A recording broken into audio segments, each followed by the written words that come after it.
The space is indeed wide enough to also accommodate Leila Ijoma, who left banking for blogging. How I got into blogging was it wasn't like I was, how do I put it, by chance. I would say it's by chance because I finished secondary school, then got into the university. But before then, I had wanted to do mass communication.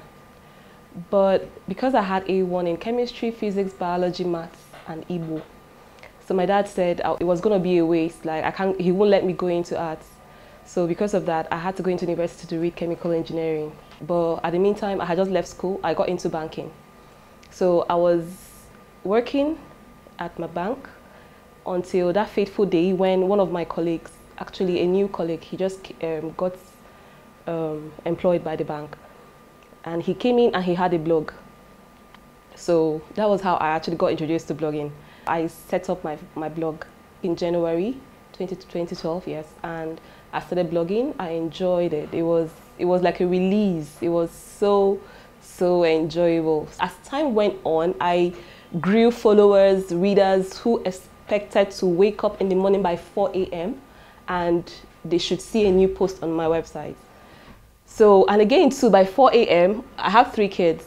That's when I usually wake up to go take care of my kids, get them ready for school, then also get myself ready for work as well. So as time went on, it was becoming like a little bit of a handful, managing the blog and still going to work and still managing my home effectively.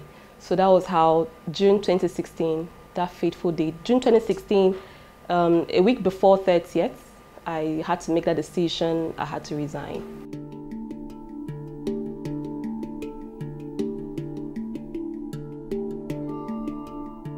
Blogging started as a form of expressing personal ideas, issues and knowledge, but it has since transformed into different niches. People now blog about technology, fashion, music, economy, politics, education and much more.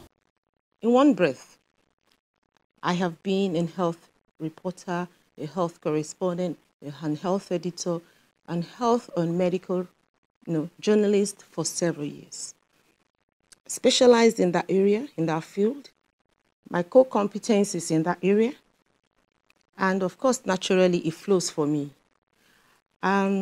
Besides that, before I took into online journalism in health, I did my little research, and I discovered that that area of interest is not quite it in Nigeria. There's still a dearth. We need more people. We need more people to be active and involved in health reporting online. And I think it's just the opening, it's just a gap yearning to be filled.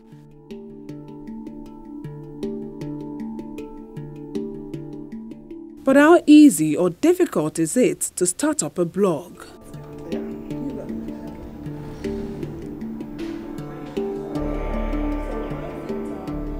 A young software developer, Bolaji Olajide, gives answer to this question.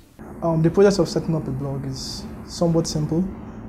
All you need to do is just know the content you want to publish out there, and also have a platform which helps you to manage that content. So you have platforms like Medium, platform like Blogger and WordPress.com, which you can basically build on top and come up with something that is very pleasing to the eye with the free templates that they have, and just give it a name and you're up and running as a blog.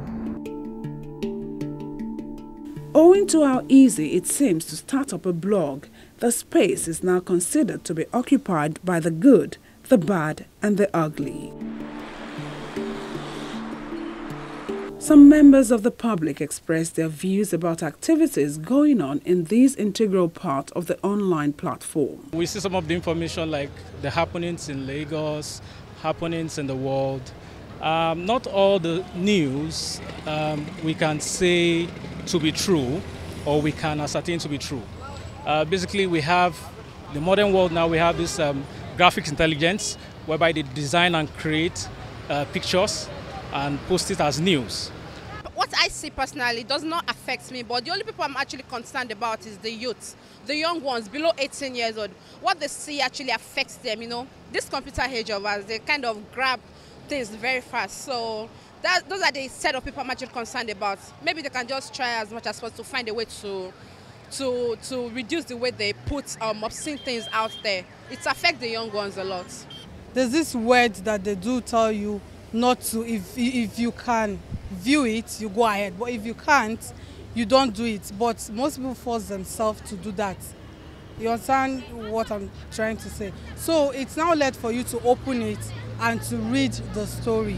If you know you can withstand the picture, then some people just open it and still complain that it is not supposed to be on the internet. It is supposed, this is what happens in the real life. So we're supposed to see it and know that such things happen. Some of these bloggers are also not unaware of some of these challenges. I usually used to run away from stories that are not true or not verified. So unverified stories usually used to put you in a bad light.